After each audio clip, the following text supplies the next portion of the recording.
మనకి బలము అంటే మాంసాలు గుడ్లే గుర్తొస్తూ ఉంటాయి. కానీ పచ్చి కొబ్బరి మాంసం కంటే 4 టైమ్స్ బలం ఎక్కువ. 100 గ్రాముల పచ్చి కొబ్బరి తీసుకుంటే 444 క్యాలరీల శక్తి. 100 గ్రాముల కోడి మాంసం 110 శక్తి. అందుకే ఎంత బలమైన ఆహారం చూడండి పచ్చి కొబ్బరి.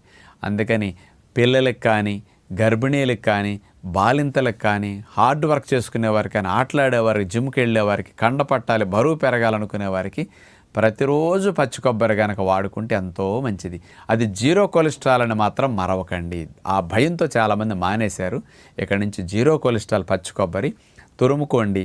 ఒక కప్పులో కొబ్బరి తురుము పెట్టుకుని కాస్త తేనెట్ల పైన డ్రెస్సింగ్ చేసుకుంటే దాంతో తినేస్తే కమ్మగా ఉంటుందన్నమాట. ఏదో ఒక రూపంలో రోజుకు ఒక అరచెక్క పచ్చి కొబ్బరి కనుక ఇలాంటి వారు తింటే తక్కువ ఖర్చులు ఎక్కువ బలాన్ని, ఆరోగ్యాన్ని మీరు పొందవచ్చు.